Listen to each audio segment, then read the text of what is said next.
दोस्तों, मुंबई के एक शमशान घाट पर एक लड़का सुबह सुबह अपनी दादी माँ का जो अस्थियां होती हैं उनको लेने के लिए जाता है। तभी वहां गेट पर खड़ी एक एम्बुलेंस पर उसकी नज़र पड़ती है और एम्बुलेंस में एक लड़की बैठी हुई रहती है जिससे कि ड्राइवर बहस कर रहा होता है। फिर वो जाकर देखता है तो एम्बुलेंस में एक लाश पड़ी थी। ड्राइवर से पूछता है कि क्या माजरा है, क्या बात है। ड्राइवर कहता है कि ये लड़की मेरे साथ ज़बरदस्ती कर रही है और इस लाश को ठिकाने लगाने के लिए इसने मुझे फंसा रखा है, मेरी गाड़ी से उतार नहीं रही है और शमशान घाट वाले इस लाश को लेने से मना कर रहे हैं, तो मैं तो बुरी तरीके से फंस गया हूँ। अब दोस्तों कुछ ऐसा होता है कि धीरे धीरे वो लड़का भी उन्हीं के बीच में फंस जाता है। दोस्तों आखिर क्या माजरा था, क्या कुछ होता है, आइए जानते हैं पूरी कहानी इस वीडियो में। तब तक के लिए अगर आप हमारे चैनल पर पहली बार हैं तो हमारे चैनल को ज़रूर सब्सक्राइब करें और वीडियो को लाइक भी करें ताकि मेरा जो हौसला है वो बढ़ता रहे। मुंबई की एक लड़का है जिसका नाम पंकज होता है। वो अपने परिवार के साथ मुंबई में रह रहा था। एक दिन उसकी दादी माँ की मृत्यु हो जाती है और उसके बाद उसको शमशान घाट पर उनका अंतिम संस्कार करने के लिए लाया जाता है और 40 से 50 लोगों की मौजूदगी में उनका अंतिम संस्कार होता है। लेकिन वहाँ के जो लोग थे, शमशान घाट के कार्यकर्ता थे, वो लोग कहते हैं इनकी जो अस्थियां हैं अब सुबह ही मिलेगी, चिता ठंडी होने के बाद, और इसीलिए आज आप लोग जा सकते हैं। अब दोस्तों जितने सारे लोग थे वो अपने घर को चले जाते हैं और अगले दिन फिर जो पंकज था वो अकेले ही शमशान घाट पर पहुंचता है, क्योंकि उसके जो पिताजी थे वो भी हालत ख़राब थी, पैरों से दिक्कत थी और वो चलने फिरने में असमर्थ थे। इसीलिए उससे कहते हैं कि बेटा तू ही जा, उनकी अस्थियों को लेकर आ जा। अब जब यहाँ पर आते हैं तो हम लोग चलेंगे साथ में, तो इसीलिए वहाँ पर आया था और पंडित जी से उसे कुछ सामग्री मंगवाई थी, एक बोरी मंगवाई थी, दूध वगैरह फल वगैरह मंगवाया था। तो जाता है वहाँ पर कुछ किया होता है। उसके बाद वो कहते हैं कि बेटा जितना सारा ये चीज़ है इसको बोरे में भर लो। अब ये सब कुछ एक बोरी में भर लेता है और उसके बाद वो सोचता है कि बाहर चलकर एक टैक्सी पकड़ लूँ या फिर एक रिक्शा पकड़ लूँ। अब दोस्तों जब वो गेट पर जाता है टैक्सी पकड़ने के लिए, तभी गेट पर एक एम्बुलेंस खड़ी देखता है। तब वो देखता है कि वो एम्बुलेंस का ड्राइवर जो है वो एक लड़की के साथ बहस कर रहा है, और एक लड़की जिसका नाम नंदिनी होता है, 21-22 साल उसकी उम्र होती है। उसकी काफ़ी मासूम होती है और काफ़ी खूबसूरत थी। उसकी आंखों में आंसू थे, इसीलिए वो और भी ज़्यादा मासूम लग रही थी। चेहरे पर बहुत ही गहरी उदासी थी। अब जब वो एम्बुलेंस के करीब जाता है तो देखता है कि पीछे उसकी सीट पर एक लाश पड़ी हुई थी और वो ड्राइवर से पूछता है भाई क्या माजरा है। तो ड्राइवर कहता है कि देखो ये जो लड़की है पता नहीं किसकी लाश ले आई है और शमशान घाट वाले अंदर नहीं ले रहे हैं, इसका अंतिम संस्कार करना चाहती है और अब हॉस्पिटल में इसने मुझसे ये कहा था कि चलो वो शमशान घाट पर मेरे अपने लोग हैं, मेरे परिवार के लोग हैं, जान पहचान वाले लोग हैं, बस मुझे वहाँ पर लेकर चलना है और वहाँ पर पहले से लोग पहुँचे हुए हैं। अब जब मैं यहाँ पर आता हूँ तो देखता हूँ कि कोई नहीं है और ये कह रही है कि मेरा कोई नहीं है और आप ही अंतिम संस्कार करवा दो।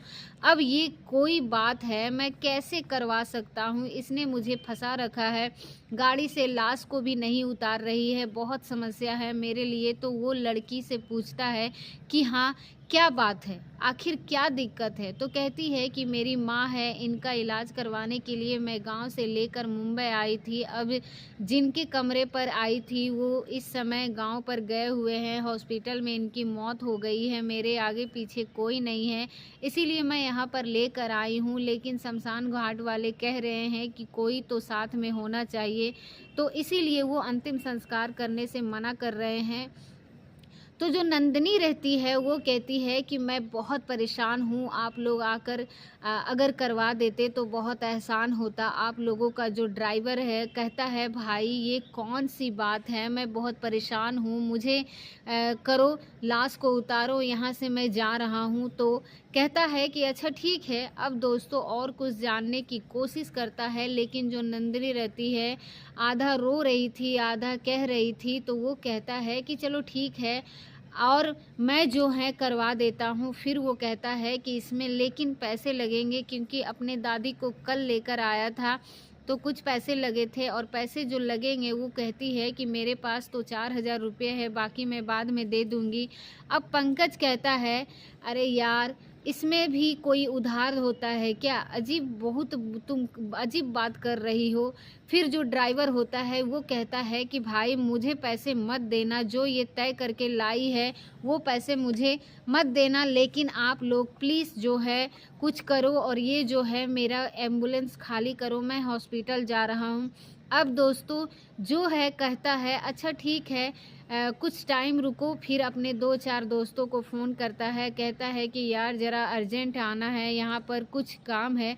दोस्तों 3-4 लोग आते हैं और उसके बाद फिर वो अंदर लेकर जाता है, तो नंदिनी से कहता है तुम चिंता मत करो, यहीं पर बैठो, जो भी पैसे हैं बाकी मैं लगा दूँगा। अब दोस्तों वो बैठ जाती है और ये जो लोग हैं अपना काम क्रिया में लग जाते हैं और जो ड्राइवर था वो एम्बुलेंस लेकर अपना वहाँ से चला जाता है। लेकिन दोस्तों शमशान घाट वालों को कुछ वहाँ पर डाउट हो जाता है, कुछ उन्हें संदिग्ध लगने लगता है, इसीलिए वो चुपके से पुलिस को बुला लेते हैं। पुलिस आती है तो पुलिस को देखकर अब नंदिनी भी घबरा जाती है और ये लोग भी घबरा जाते हैं कि पुलिस कहाँ से आ गई, क्यों आ गई। उसके बाद वो आकर पूछताछ करते हैं। अब क्योंकि हॉस्पिटल वालों ने एक चालान बना रखा था लाश का, तो तब देखते हैं तो कहते हैं कि सब कुछ तो ओके लग रहा है, कोई बात नहीं, हो सकता है कि ये गांव से आई है, इनकी माँ हो, अकेली हो और कोई तो नहीं है, कोई दिक्कत नहीं है, आप लोग करवा सकते हो। लेकिन तभी जो पुलिस में जो सीनियर होते हैं वो नंदिनी से पूछते हैं तुम्हारी माँ का क्या नाम है। वो कहती है कि लक्ष्मी नाम है, लेकिन दोस्तों जो कागज़ पे था वो ज्ञानमती लिखा हुआ था। अब पुलिस वाले समझ जाते हैं कि ये लड़की झूठ बोल रही है, कुछ न कुछ ज़रूर गड़बड़ है। तो वो कहते हैं कि इसमें तो ज्ञानमती लिखा हुआ है, तुम लक्ष्मी बता रही हो, तुम्हारे माँ की ये कैसे लाश हो सकती है, इसका मतलब तुम झूठ बोल रही हो। तब सच सच बताओ ये कौन है, कहाँ से लेकर आई हो। अब दोस्तों शक पका जाती है। उसके बाद वो अपने और अपने पुलिस कर्मियों से कहते हैं कि जो गेट है शमशान का वो बंद कर दो, इनमें से कोई जाने ना पाए, सबको पकड़ो। और जो पंकज था वो भी घबरा जाता है और कहता है कि साहब मैं तो अपनी दादी की अस्थियों को लेने के लिए आया था, कल ही शाम हम 40 और 50 लोग आए थे, इनका अंतिम संस्कार किए हैं, आप इन लोगों से पूछ सकते हैं। शमशान घाट के जो कार्यकर्ता थे वो बोलते हैं कि मैं सही हूँ या गलत हूँ, मैं तो बस गया था टैक्सी लेने के लिए, वहाँ पर मैंने इनको देखा, काफ़ी परेशान दिखी, तो मैं बस थोड़ी ही देर ही मदद कर रहा था, मेरी कोई गलती नहीं है। लेकिन आप जो है देखिए इन पर रहम करिए, लेकिन फिर भी आप जो है जांच पड़ताल कर लीजिए, लेकिन हम लोग निर्दोष हैं। अब दोस्तों वो जो है जाते हैं, नंदिनी से पूछते हैं कि सच सच बताओ माजरा क्या है। अब दोस्तों थोड़ी देर में वो टूट जाती है और फिर सच्चाई बताती है, कहती है कि ये मेरी माँ की लाश नहीं है, ये एक भीख मांगने वाली महिला की लाश है जिसमें मैं बचपन से जानती हूँ। अब दोस्तों वो जो है महिला थी, उनका नाम ज्ञानमती था और वो जो है नंदिनी जिस मोहल्ले में रहती थी वहीं पर वो बरसों से भीख मांग के अपना गुजारा कर रही थी। लेकिन नंदिनी का और उस ज्ञानमती के बीच में बहुत लगाव था, बहुत गहरा संबंध था, क्योंकि जो नंदिनी थी वो ज्ञानमती को बचपन से ही जानती थी, उससे बातें करती थी, बहुत सारी परेशानियां, अपनी ज़िंदगी की बहुत सारी सीख जो थी उसने ज्ञानमती से ही सीखा था और वो भी इसे बहुत लाइक करती थी। अब हफ्ते 10 दिन में जब भी ज्ञानमती आती थी नंदिनी के मोहल्ले में उसके घर ज़रूर तक जाती थी और नंदिनी उससे ज़रूर बात करती थी। तो इस तरीके से बहुत ही गहरा रिश्ता था।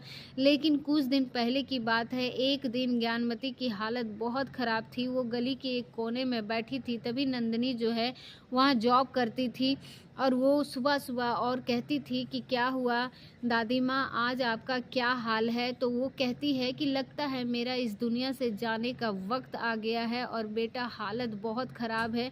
मुझे चला भी नहीं जा रहा है। अब लगता है कि एकदम अंत समय मेरा नज़दीक है। तो कहती है कि दादी आप चिंता मत करो, मैं आपको हॉस्पिटल लेकर जाऊँगी, आपका इलाज कराऊँगी। दोस्तों वही जो है उसी दिन वो टैक्सी पर बिठा लेती है और जाकर एक हॉस्पिटल में एडमिट कर देती है। अब दिन भर उसके साथ रहती है क्योंकि वो कहीं जॉब करती थी और वो अपने घर से यही बताकर जाती थी कि मैं जॉब पर जा रही हूँ, लेकिन दिन भर हॉस्पिटल में ज्ञानमती के साथ ही रहती थी और रात को फिर अपने घर चली आती थी। अब दोस्तों ऐसे-ऐसे 1 हफ्ते का समय बीत गया, लेकिन घर वालों को नहीं पता था कि आखिर नंदिनी कहाँ जाती है, क्या करती है। सबको यही बताती थी कि वो जॉब पे जा रही है, लेकिन दोस्तों वो ज्ञानमती की सेवा में लगी रही। 1 हफ्ते बाद वो ज्ञानमती को लगा कि अब वाक़ई में नहीं बचना है और डॉक्टर भी कहते हैं कि अब इनका कोई भरोसा नहीं है क्योंकि इनके बहुत सारे ऑर्गन जो हैं वो फ़ेल हो चुके हैं। फिर ज्ञानमती उससे कहती है कि बेटा मुझे एक बात की टेंशन है कि मेरे मरने के बाद मेरा तो कोई नहीं है। मुझे इस बात की चिंता है कि मेरे लाश को म्युनिसिपालिटी वाले पता नहीं कहाँ फेंक देंगे, हॉस्पिटल वाले पता नहीं क्या करेंगे। तो मैं चाहती हूँ कि मेरा अंतिम संस्कार हो, लेकिन मेरा कोई है ही नहीं, कौन करेगा? नंदिनी कहती है कि दादी आप टेंशन मत लो, मैं आपका अंतिम संस्कार कर दूँगी, आप चिंता मत करो। अब दोस्तों अगले दिन जो है उनकी मौत हो जाती है, इसीलिए जो नंदिनी थी वो वहाँ पर काम करना था और इतना बड़ा काम वो अकेले करने के बारे में सोचती है। अब वो अपने घर वालों को भी सहारा नहीं ले सकती थी क्योंकि घर वालों उसको बोलते थे, वाक़ई में अजीब-सी बात थी। इसीलिए वो सोचती थी कि चलो मैं अकेले ही लेकर जाती हूँ और कुछ पैसे लगेंगे और इसकी इच्छा के अनुसार मैं ही इनका अंतिम संस्कार कर दूँगी। इसीलिए वो एम्बुलेंस को झूठ बोलकर वहाँ से लेकर आती है, लेकिन शमशान घाट पर कोई नहीं था। अब जब अंदर जाते हैं तो घाट वाले भी कह देते हैं कि भाई ऐसे थोड़ी होता है, कोई तो होना चाहिए साथ में, ऐसे थोड़ी होता है कि कोई ना किसी का ना कोई जान पहचान वाले कोई तो होना चाहिए। और उसके बाद फिर वो लोग मना कर देते हैं, फिर वो एम्बुलेंस गेट के बाहर लेकर आते हैं, फिर वो दूसरे घर पर चलने के लिए कहती है, लेकिन एम्बुलेंस वाला मान ही नहीं रहा था। वो कहता है कि नहीं मेरा एम्बुलेंस खाली करो। उसके बाद पंकज आता है और उसके बाद फिर जब वो लोग अंदर जाते हैं तो सारा कुछ लगभग ओके ही था। तभी जो है पुलिस वाले के नाम पर पूछ लेते हैं, चूँकि उसकी माँ का नाम लक्ष्मी होता है और नंदिनी का माँ का नाम ज्ञानमती होता है, तो इसीलिए वो पकड़ी जाती है। और तब दोस्तों जब पुलिस वाले सुनते हैं तो दोस्तों वो भी इमोशनल हो जाते हैं, लेकिन फिर भी वो कहते हैं कि तुम इतना बड़ा काम अकेले कैसे कर सकती हूँ, क्या तुम्हारे घर वालों को बुलाना पड़ेगा। दोस्तों उसके घर वालों का नंबर देते हैं, उसके माता पिता को फ़ोन करते हैं और फिर वो शमशान घाट पर बुलाते हैं और कहते हैं कि तत्काल आओ और यहाँ पर आकर देखो तुम्हारी बेटी क्या कर रही है। अब दोस्तों वो लोग भागे-भागे आते हैं किसी तरीके से आकर, जब यहाँ पर सारा माजरा देखते हैं, सुनते हैं तो वो लोग हैरान हो जाते हैं। वो कहते हैं कि कैसे तूने किया और कैसे तेरे दिमाग में आया, ये तो मेरा काम है नहीं। तुम पुलिस को सूचना देती या हॉस्पिटल को बोल देती कि इनका कोई नहीं है। तो वो कहती कि लेकिन इन्होंने कहा था कि मेरा अंतिम संस्कार सही तरीके से होना चाहिए, इसीलिए मैं लेकर आ गई। अब दोस्तों नंदिनी जो है वो माता पिता से उसकी नासमझी की वजह से उस पर बहुत गुस्सा करते हैं, लेकिन पुलिस वाले कहते हैं कि भाई गुस्सा मत करो, आपकी बेटी ने बहुत महान काम किया है, ऐसा काम तो कोई नहीं कर सकता है। अब दोस्तों उसके बाद जो है अंतिम संस्कार की प्रक्रिया शुरू होती है, लेकिन कुछ ही देर में जो है उसके माता पिता नंदिनी को लेकर चले जाते हैं और नंदिनी जो है वो पंकज की तरफ देखती है और उससे कहती है कि मैं जा रही हूँ, लेकिन प्लीज़ आपको हाथ जोड़ती हूँ, बाकी ये काम आप करवा देना, मौका लगेगा तो मैं कल फिर आऊँगी। और कहता है कि ठीक है। अब दोस्तों एक दूसरे के नंबर ले लेते हैं, उसके बाद नंदिनी वहाँ से चली जाती है और इससे बोल देता है कि अब इनका जो है कल अस्थियाँ कल मिलेगा, अस्थियाँ वगैरह है जो चिता ठंडी होने के बाद वो कल आकर ले जा सकते हो।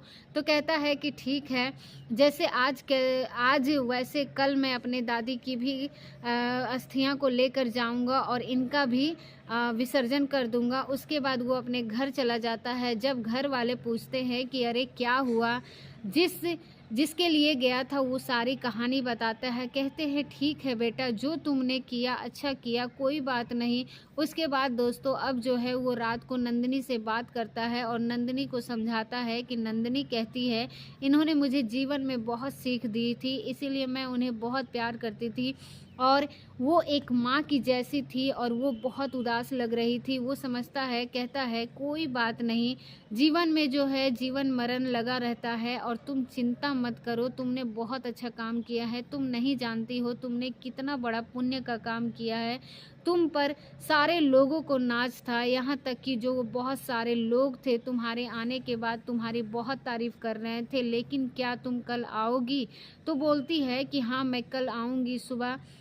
दोस्तों उसके बाद सुबह फिर आती है और ये दोनों फिर अपने अपने अस्थियों को लेकर नदी में एक साथ जाते हैं, वहाँ पर विसर्जन करते हैं और उसके बाद दोस्तों फिर अपने अपने घर चले जाते हैं। लेकिन दोस्तों उसके बाद दोनों में बातचीत होने लगती है और बातचीत करते करते फिर दोनों में दोस्ती होती है, दोस्ती से फिर दोनों में प्यार हो जाता है और उसके बाद दोस्तों वो 2022 में एक दूसरे से शादी करते हैं और उस मुलाकात के 1 साल बाद दोस्तों आज के दोनों बहुत ही शानदार तरीके से रह रहे हैं और अपने परिवार के साथ बहुत ही सुखी जीवन व्यतीत कर रहे हैं। तो दोस्तों दुनिया में ऐसे भी लोग हैं, ऐसे नंदिनी जैसी लड़की को हम सल्यूट करते हैं। दोस्तों ये कहानी आपको कैसी लगी हमें कमेंट करके ज़रूर बताइएगा। अगर वीडियो आपको अच्छी लगी तो एक लाइक ज़रूर कर दीजिएगा और अगर हमारे चैनल को अभी तक आपने सब्सक्राइब नहीं किया है तो हमारे चैनल को सब्सक्राइब ज़रूर कीजिएगा।